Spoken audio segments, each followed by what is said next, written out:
He built a 49-ton armored tank and leveled an entire town. This is the story of Marvin Heemeyer and the infamous Killdozer. This is a civilian with a 980 that thinks he can stop the tank with Grand 35. Did you want him to respond anywhere or no?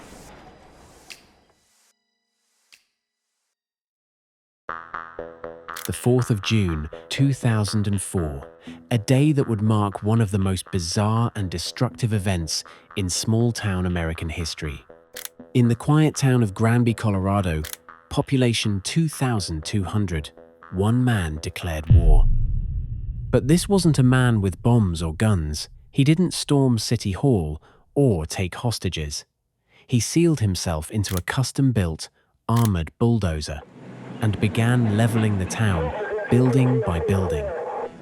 Marvin John Heemeyer was born on the 28th of October, 1951, in South Dakota. By all accounts, he lived a relatively quiet life. He served in the Air Force, became a skilled welder, and eventually moved to Colorado, where he opened a successful muffler repair shop, Mountain View Muffler, in the small town of Granby.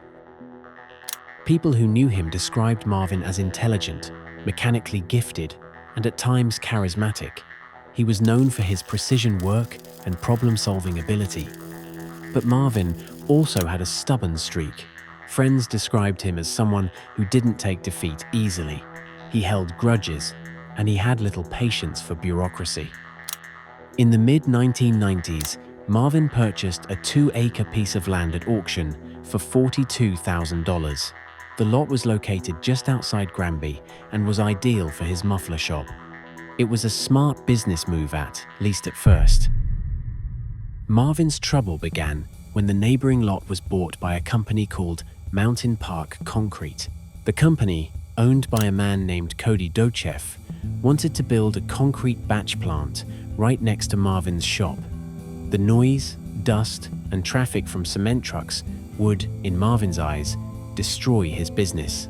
He protested the project, filed complaints, tried to negotiate, but the town council approved the zoning change and construction moved forward. Worse yet, the concrete plant's development blocked Marvin's access to a sewer line. The town fined him over $2,500 for not connecting to the system, even though he claimed it was physically impossible without cutting through Dochev's property. Marvin appealed, he wrote letters, filed lawsuits, but every effort was rejected. He saw himself as a man being crushed by corrupt officials and wealthy developers. In his mind, the town had betrayed him. You have given me license, through your example, to do what I need to do. When I do this, that levels the playing field in my favor. So now we've got a lopsided playing field. Because when I come back at you, I'm going to destroy your side of the playing field. I'm going to destroy you. This is the second video on this channel. Thank you so much for the love and comments on the first video. Let's continue.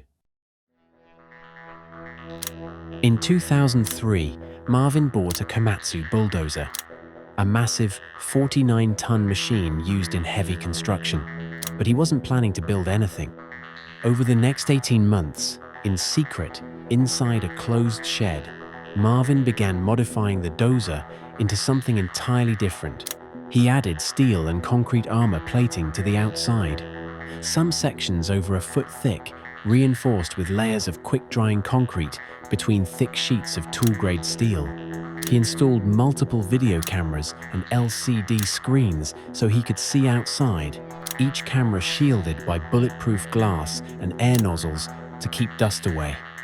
He created custom cooling systems, rifle ports, and even added a .50 caliber rifle inside the cabin. There were no doors. When Marvin climbed in, he used a crane to lower the roof onto the bulldozer, welding himself shut from the inside. He left behind a note and audio tapes saying, "God blessed me in advance for the task that I am about to undertake."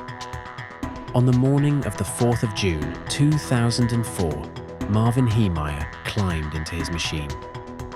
He brought food, water, a small fan to keep cool, and several firearms. But most importantly, he brought resolve. Around 2:30 p.m., he crashed through the wall of his shed and onto the street. Just received a 911 call reporting that there is an out-of-control bulldozer. His first target, the Mountain Park concrete plant. The Killdozer smashed through fences and into the structure, crushing concrete and steel with ease. Workers fled in panic. Then he turned to the town itself. In the span of 2 hours, Marvin destroyed the town hall, the local newspaper office, the former mayor's home, a bank, a hardware store, and the police department. Granby's police force tried everything to stop the rampage. They fired over 200 rounds at the dozer, used tear gas, even called in SWAT teams. Nothing worked.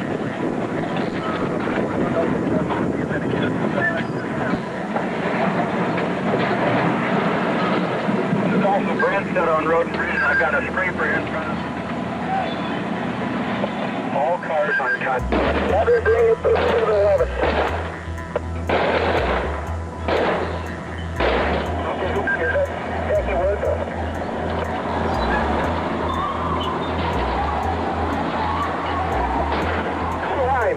At one point, a construction vehicle attempted to block Marvin's path. He rammed through it like it was made of paper.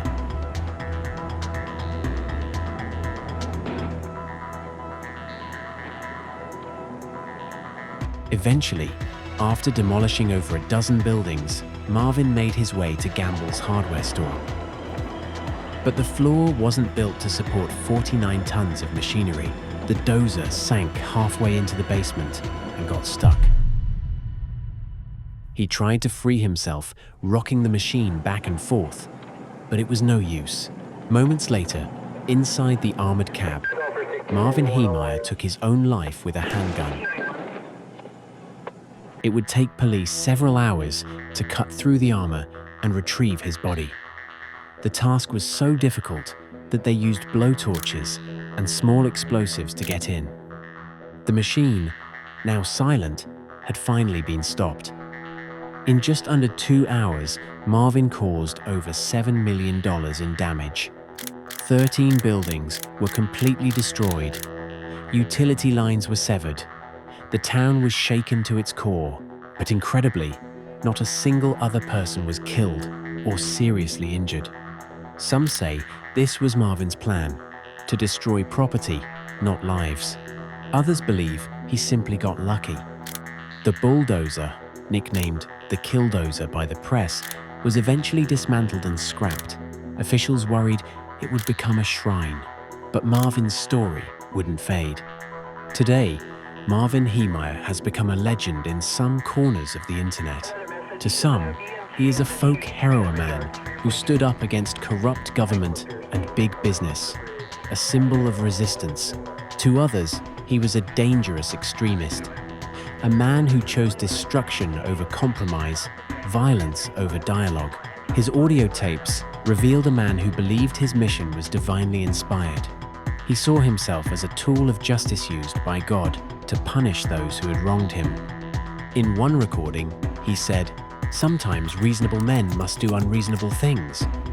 But was it justice or just vengeance? Marvin Heemeyer's story is one of obsession, frustration, and destruction. It's a case study in what can happen when communication breaks down, when people feel unheard, and when anger festers. It raises uncomfortable questions. When does protest become terrorism? When does a man cross the line from victim to villain? And most of all, what could have been done differently? Thank you for watching.